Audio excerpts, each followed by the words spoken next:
Hometown hero is now accused of murder. This is brand new body camera video that was just released of the arrest of Avante Williams.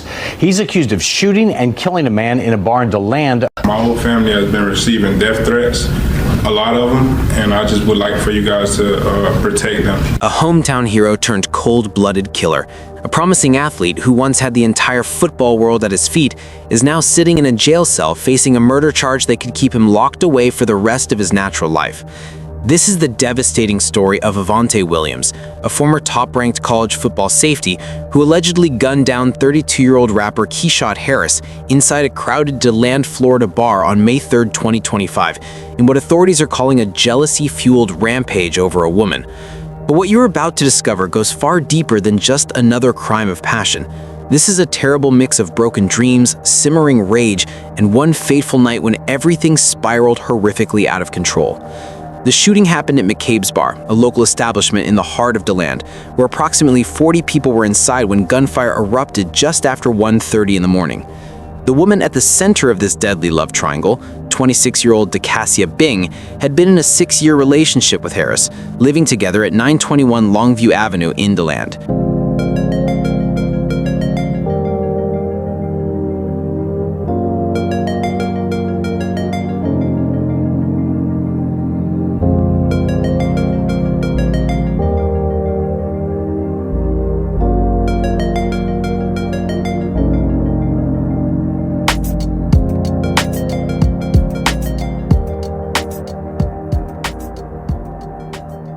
Harris was an aspiring rapper or local music artist, with some sources even claiming his stage name was Southside Shad.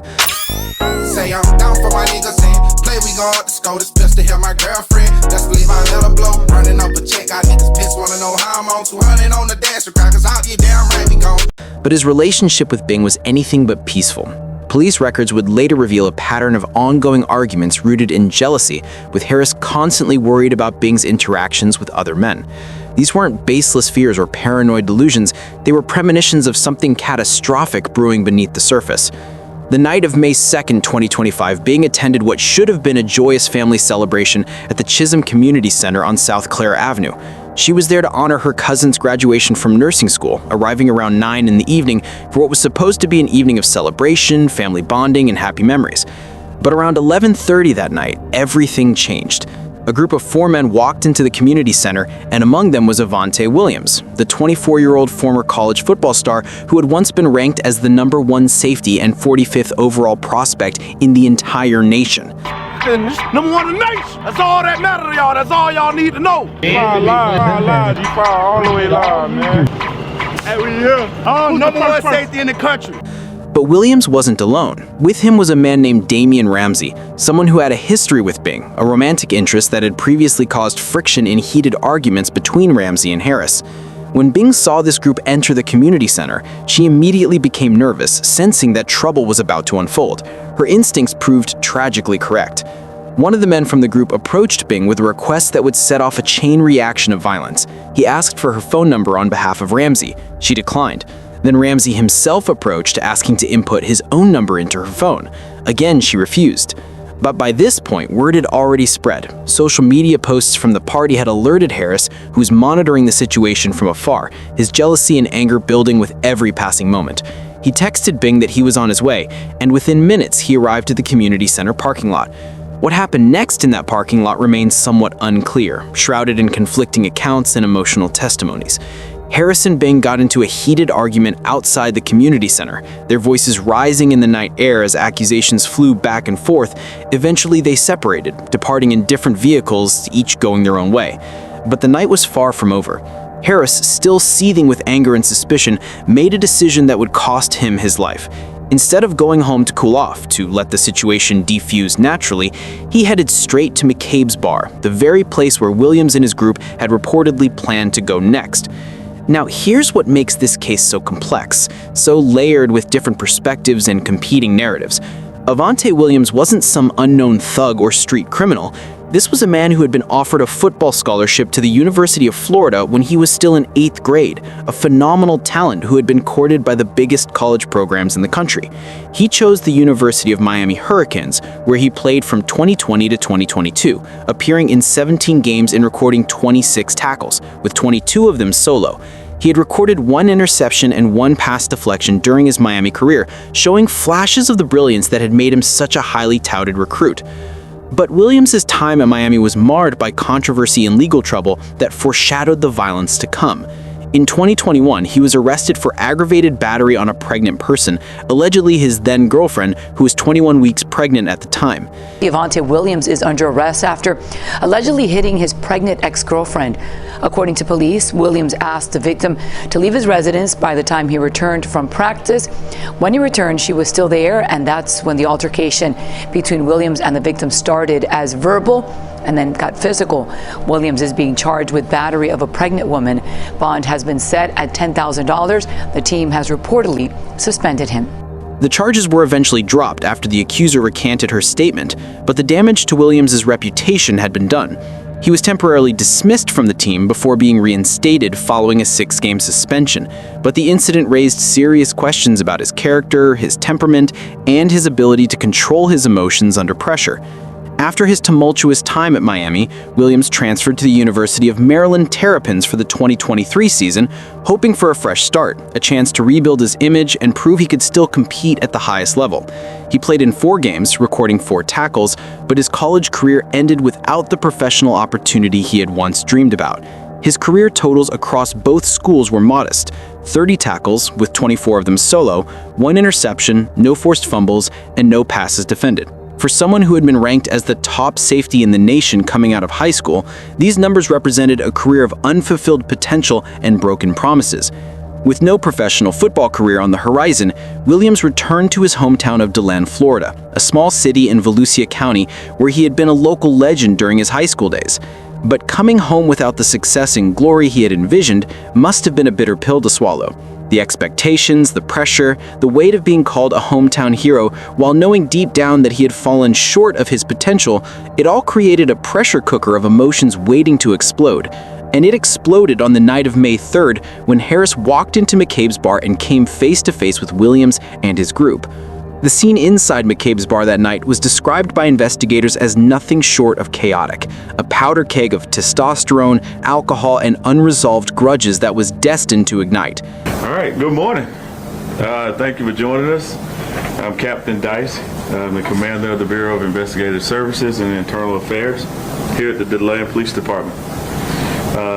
We are here today to provide a statement and updates regarding the tragic shooting that took place early this morning at McCabe's bar near the downtown area of DeLand.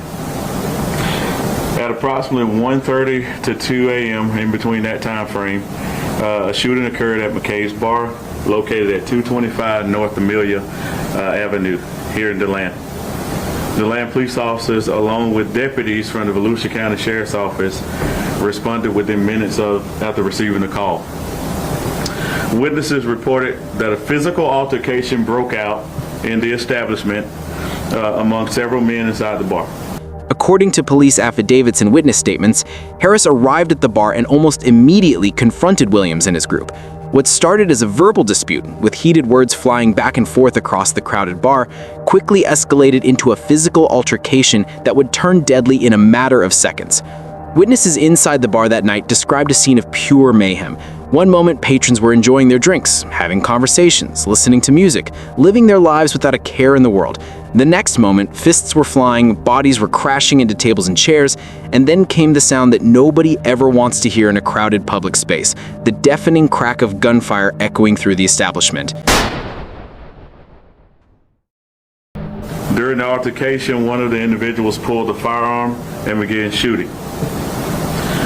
One victim, identified as 32-year-old Keishad Harris.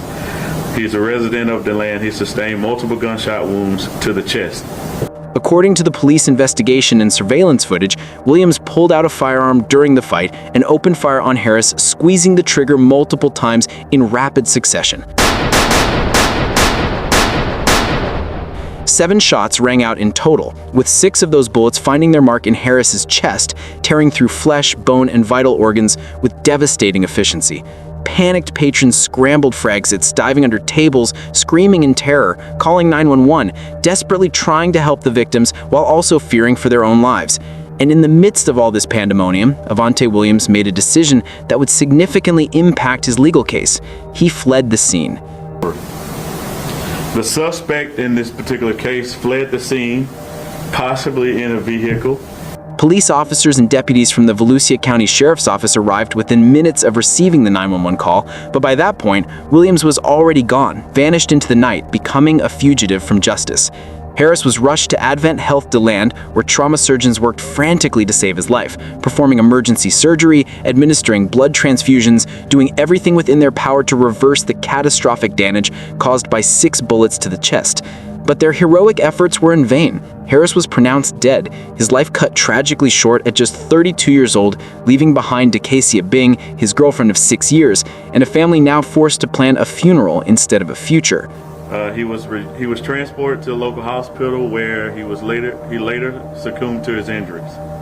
His family has been notified, and we extend our condolences to them during this extremely difficult time. The medical examiner would later confirm that Harris had no chance of survival once those bullets struck his body. The damage was simply too catastrophic, too extensive for any medical intervention to reverse.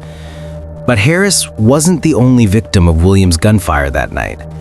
Caught in the crossfire was 25-year-old Courtney Rickman, a bartender who was simply trying to do her job, serving drinks and making a living when violence erupted around her. She had her hands around the man who was shot, trying to pull him back off the other guy, just trying to separate the fight. And because her hands were wrapped around him where the shots were, they hit her hands.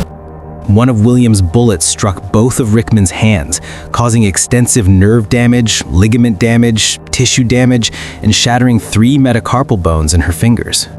So my right hand right now has 6 pins in it and some wires. It's extensive nerve damage, ligament damage, tissue damage, and all 3 metacarpal of my fingers. Rickman would spend days in the hospital recovering from her injuries, undergoing surgery to insert 6 pins and wires into her right hand in a desperate attempt to restore some functionality to her severely damaged limbs. In an interview after being released from the hospital, she spoke about the absolute terror of that night, describing how everything happened so fast that she didn't have time to process the fear until it was over. But now the memories replay in her mind over and over again like a horrific movie she can't turn off. It was the most terrifying thing I've ever been through. It happened so fast that I didn't really have time to get scared when it happened, but it keeps coming back. It replays in your mind over and over. The DeLand Police Department immediately launched a massive manhunt for Williams, utilizing every resource at their disposal to track down the former college football star who had just committed the most serious crime imaginable. Detectives reviewed surveillance footage from the bar and surrounding area, interviewed the approximately 40 witnesses who had been inside McCabe's bar when the shooting occurred, collected physical evidence from the crime scene, and worked tirelessly to build an airtight case against Williams. Chief Jason Umberger of the DeLand Police Department held a press conference to address the community's concerns and provide updates on the investigation. He emphasized that acts of violence like this would not be tolerated in DeLand, and that every available resource was being deployed to bring Williams to justice and ensure community safety. I also want to urge individuals in our community, and not just young adults, but any adults, that when emotions are high, you don't have good intentions, put your guns down. Bringing a gun to a fist fight is not a solution, and once that trigger is pulled, it cannot come back. The police chief's words resonated with the community grappling with the senseless violence that had shattered their sense of safety. The idea that a simple fistfight, the kind of altercation that happens in bars across America every weekend, could escalate so rapidly into murder shocked even seasoned law enforcement officers who had seen their share of violence over the years. As investigators continued gathering evidence, conducting interviews, and building their case, the pressure mounted on Williams.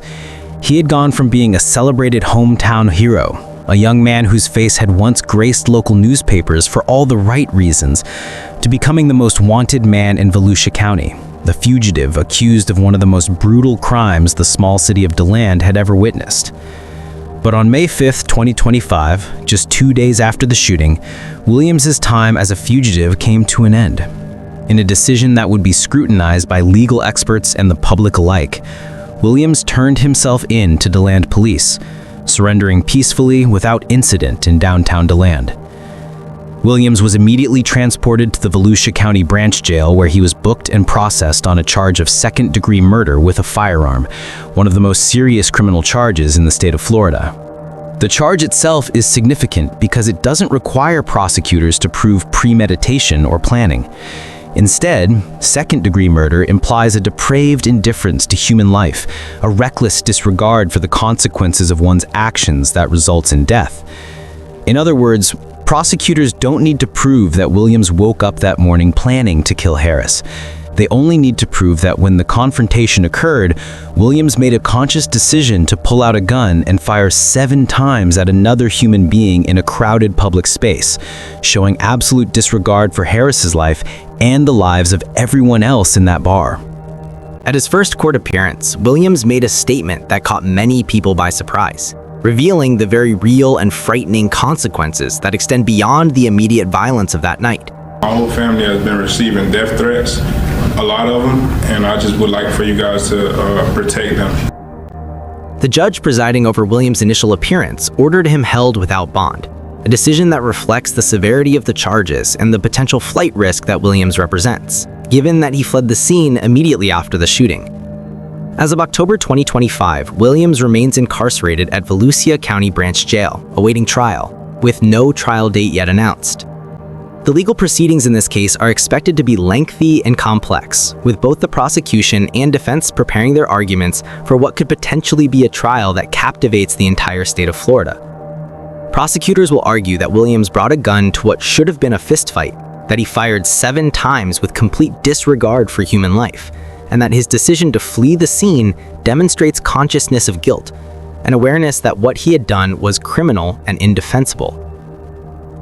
The defense, on the other hand, will likely argue some form of self-defense, claiming that Williams felt his life was endangered during the physical altercation, and that he only fired his weapon to protect himself from imminent harm.